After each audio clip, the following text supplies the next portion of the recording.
Hello, in this video, I'm going to draw a plan of a building, a very simple building using polylines. I'm going to show you how to create and edit polylines.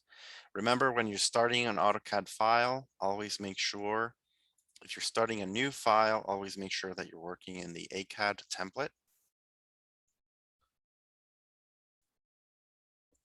and that your units are architectural units. So type UN enter and change it to architectural and hit OK.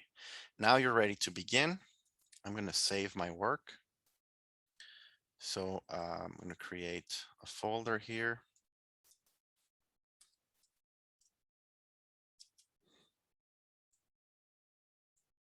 Called Polylines. And I'm going to name my file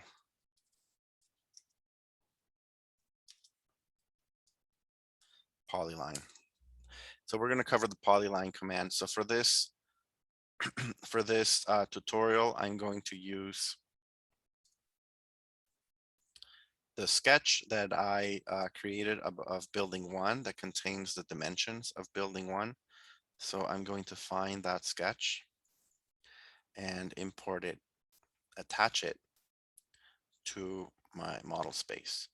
And if you need to remember how I did that, up in the insert menu of the ribbon, I went to attach, selected the file, and brought it in.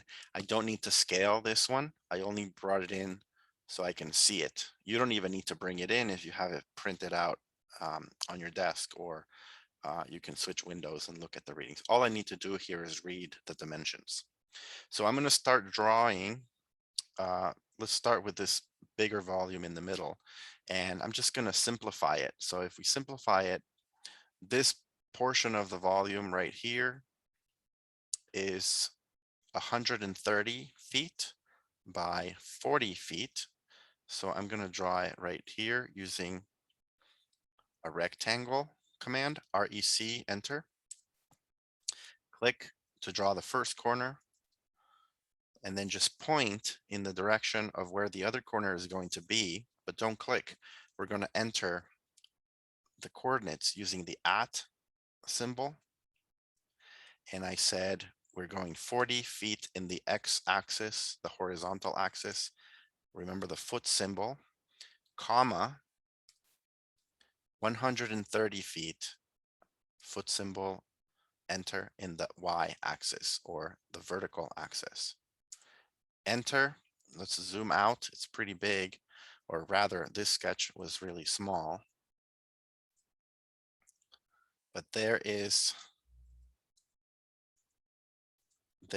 my first part of the building. Let's just measure it to make sure I got it right. That's 40, and that's 130. So now I have this first vertical portion. Let's draw this horizontal portion, which is 270 by 70. So right below it, I'm going to draw another rectangle at 270 feet, comma, 70 feet, enter. That's 270 in the x-axis, 70 in the y-axis. And there is the other rectangle. I'm just going to move them, M, enter, from this corner to this corner.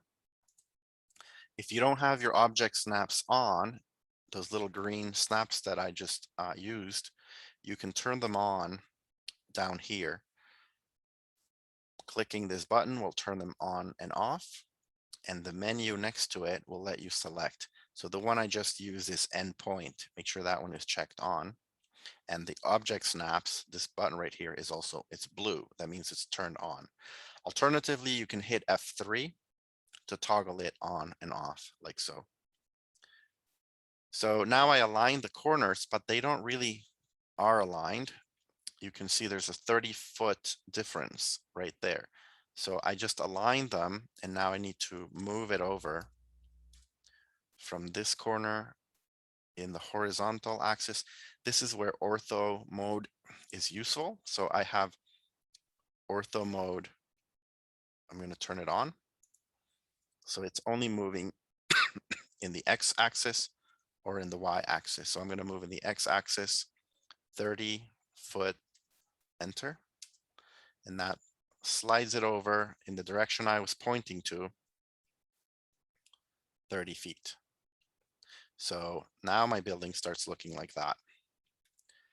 Next, we have this little stairwell up here, which is basically a 10 by 10 foot square centered along the side with 30 feet on one side, 30 feet on the other. So let's draw the 10 by 10 foot square, REC, enter, click, point towards the direction of the other corner. And I'm going to type at. Always remember the at sign if you're typing in coordinates. Basically, I'm telling AutoCAD the other point is at 10 feet, comma, 10 feet, enter. And that draws my little square.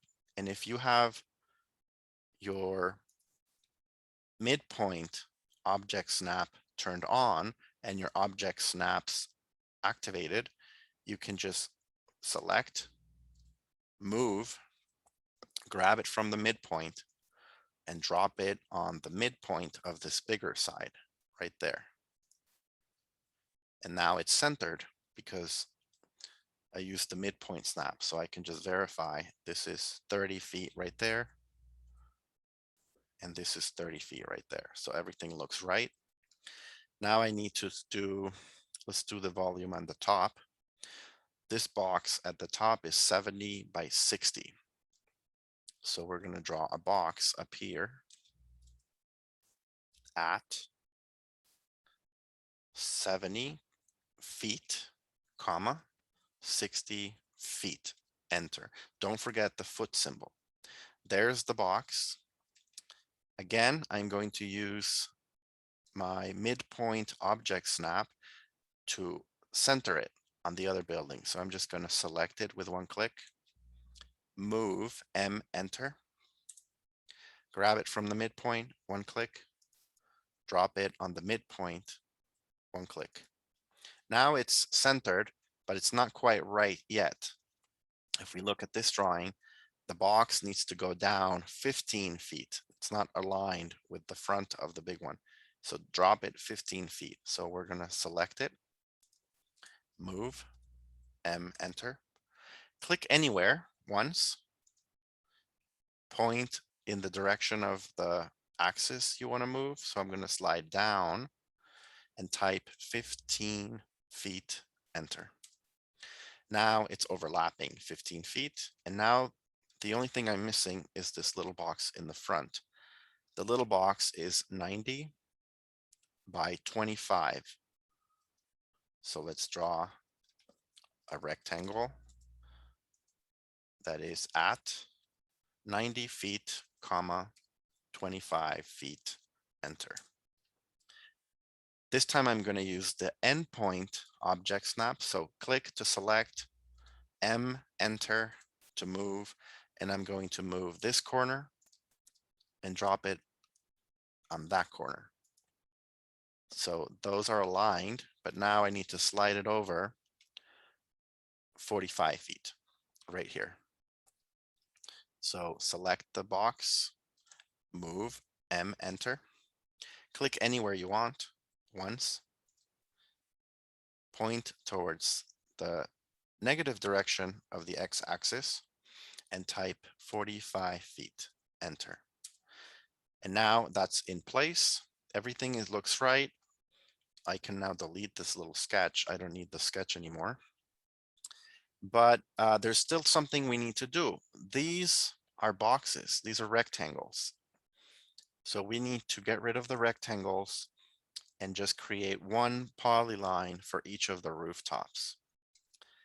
So I know that the middle portion of the building is all one level at 40 feet tall.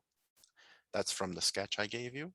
So I'm going to use the trim command, TR, enter, and I'm going to trim this part of the boxes. You're going to need 2 clicks because that's 2 boxes overlapping each other.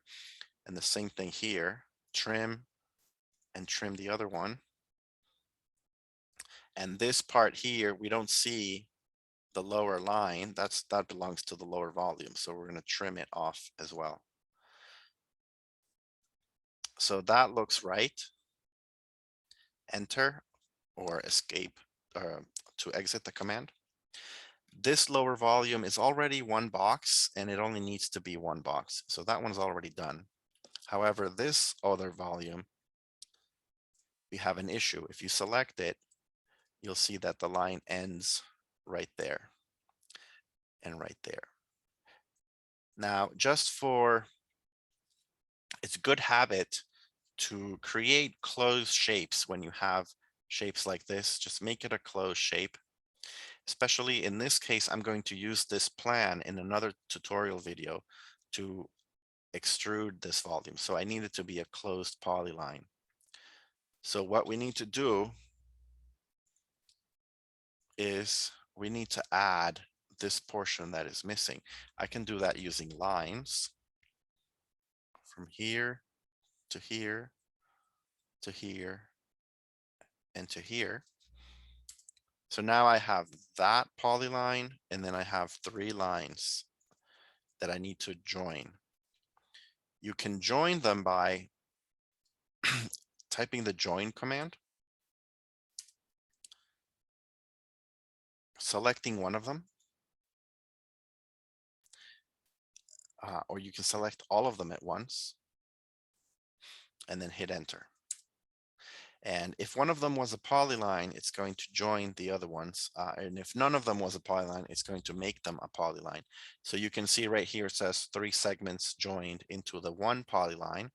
So these are the 3 that joined the polyline. So now that is one polyline. This one is one polyline, but the middle one still is not. I'm going to move it out of the way because I see the origin.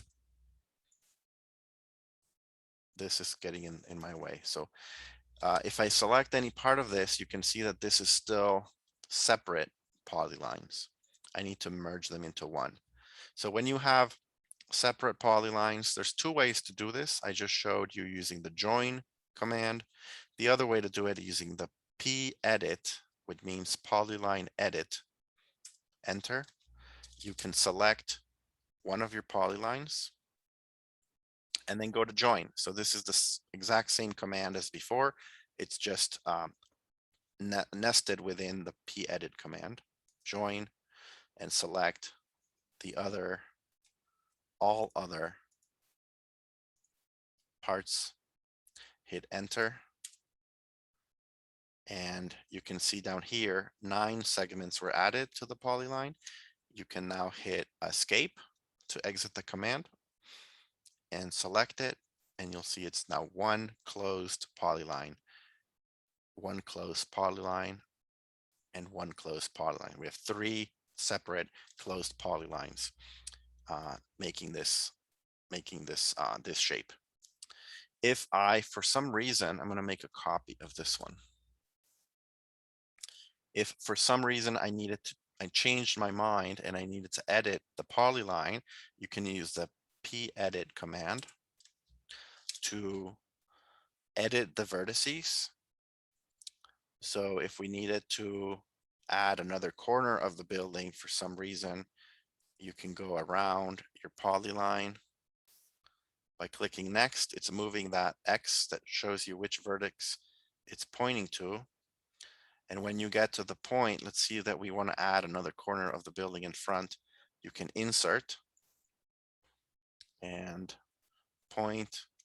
For this part, it's good to turn ortho off and object snaps off if you don't need them. Click, and now it created a new vertex. You can also remove a vertex. So with the p-edit command, it was already selected, so it didn't ask me to select it. I can edit the vertex, go to the one I need to remove, and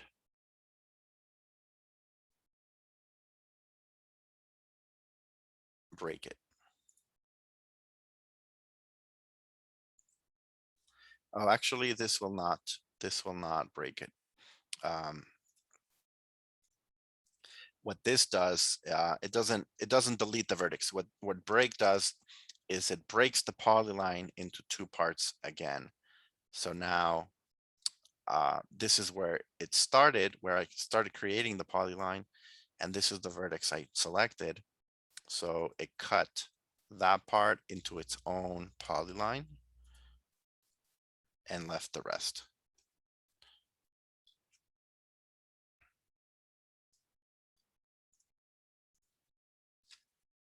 If you want to delete a vertex, the simple way to do it is to just overlap them. So you can always, for example, we'll take this vertex, move it to the midpoint. We'll take this vertex, move it on top of the other one, and now they merge and they become just one. So you can modify your polyline like that without having to open it, make new lines, and then join them again. You can make edits to the polyline. I'm going to delete this, and we will use this plan in the next video to talk about isometric drawing.